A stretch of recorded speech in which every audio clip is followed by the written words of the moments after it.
Ladies and gentlemen, we are ready to continue now, and I have the pleasure of giving the floor to the Special Rapporteur on the situation of human rights in the Islamic Republic of Iran, Mr. Javaid Rehman, and we are opening the list of speakers, and I now have the pleasure of handing over the floor.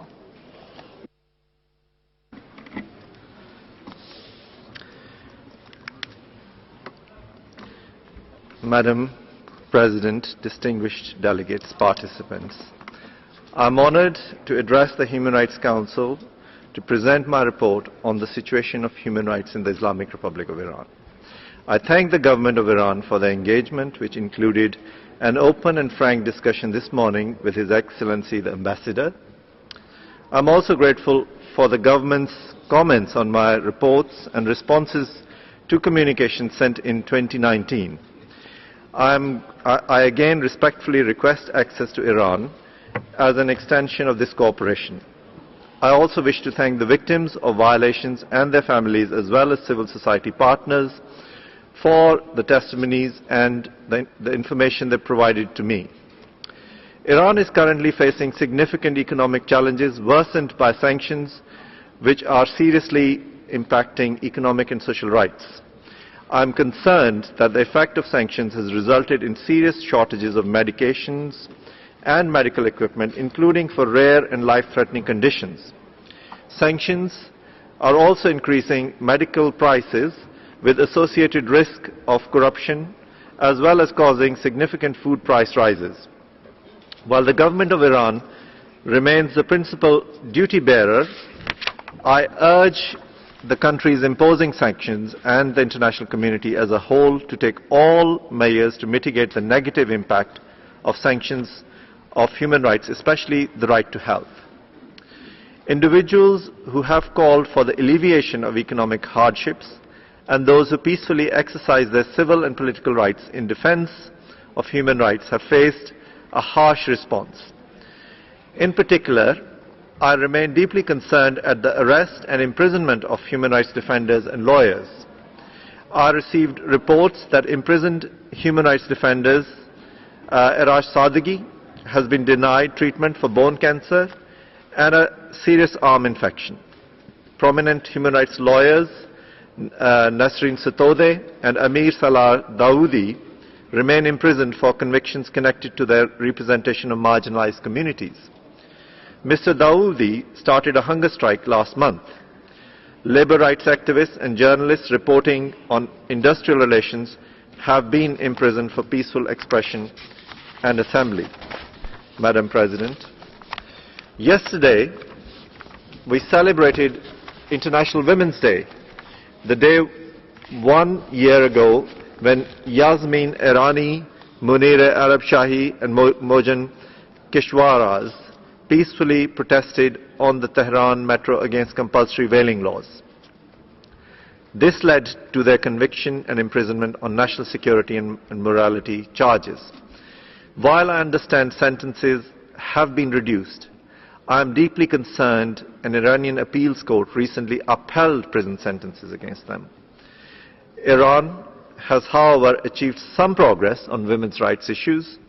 I commend Iran for passing a new nationality law, which in most cases allows Iranian mothers to pass their citizenship to their children.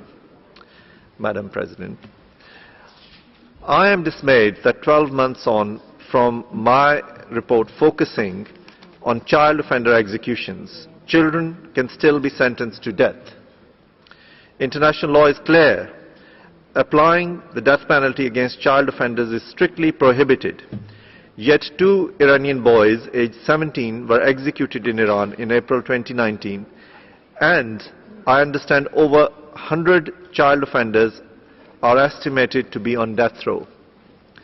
I note the government's effort to intervene to convince families not to implement qisas or retribution. I also acknowledge the total number of executions remains significantly fewer since the 2017 drug trafficking law amendments. Nevertheless, I urge Iran to immediately commute sentences of child offenders on death row and to introduce a moratorium on the death penalty against child offenders. I continue to receive concerning reports about the arbitrary detention of dual and foreign nationals, cultural workers and conservationists. I welcome the release of some dual and foreign nationals. However, promoting prisoner exchanges as a solution for their release raises serious concerns and serious questions about the reasons for their detention. Conservationist Murad Tahbaz, who holds Iranian, American and British nationalities, had a 10-year sentence upheld in February 2020, despite several high-ranking government officials finding no evidence he and fellow imprisoned conservationists were involved in espionage. I am also concerned about the arrest and imprisonment of Iranians involved in the arts, including Aras Amiri, who received a 10-year prison sentence on charges related to her work promoting Iranian culture in the United Kingdom. The situation of ethnic and religious minorities remains a deep concern, especially proposed legislation that could criminalize membership of certain religious and ethnic groups. I am also disturbed by the reported arrest and imprisonment of individuals who manifest religious faith or promote their culture, as well as the reported deaths against border couriers from Kurdish and Balochi communities. Madam President, in addition to presenting overall developments in the human rights situation in Iran, I chose to focus my report on conditions in detention and related fair trial rights in Iran. These issues are all the more significant in the aftermath of security forces' severe crackdown against nationwide protests in November 2019. During these protests, authorities used excessive force against individuals protesting fuel price rises and economic hardship, including aiming live ammunition at the head and organs. At least 300 people were killed, including over 20 children, a horrific violation of the right to life, and I condemn in the strongest terms. At least 7,000 were reportedly detained. I reiterate my call for an independent investigation into these disturbing events and for the perpetrators to be held accountable. I am deeply concerned that the serious deficiencies in law and practice I have found in relation to detention conditions and fair trial rights will impact the November protesters who have been detained. Individuals charged with national security offences, which often includes peaceful human rights defenders, journalists and labour rights activists, are detained and denied their due process rights to choose their own lawyer, instead being required to choose from a list pre-approved by the judiciary. Proposed amendments will further deny the right to any legal representation for at least the first 20 days after arrest for individuals charged with such offences. I also express concern that in-person appeal hearings are now not required. Another serious concern raised in this report is the use of forced confessions. While using confessions extracted through torture as evidence is prohibited under Iranian law, in practice forced confessions are frequently used as the sole basis for convictions. They are also frequently recorded and broadcast on state television, sometimes before a trial. General conditions in detention are of serious concern.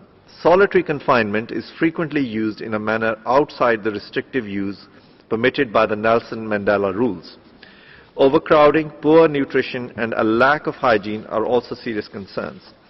These issues indicate a high risk to prisoners' health from malnutrition and disease. Recent reports indicate that the COVID-19 virus has spread inside Iranian prisons. I am gravely concerned by reports that detained November protesters experienced torture and ill treatment to extract forced confessions, that detainees are living in overcrowded centers without basic facilities, and that they are being denied fair trial rights.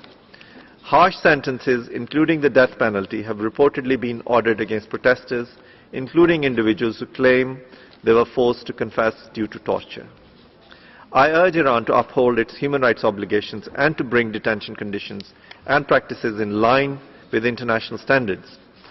While concerned by these issues, I note that the government of Iran is engaging with international human rights mechanisms such as their recent Universal Periodic Review and enhanced cooperation with the Office of the United Nations High Commissioner for Human Rights. I encourage Iran's continued engagement with these mechanisms and submit its outstanding periodic reports in line with its obligations to the treaty bodies. I thank you, Madam President. Thank you very much.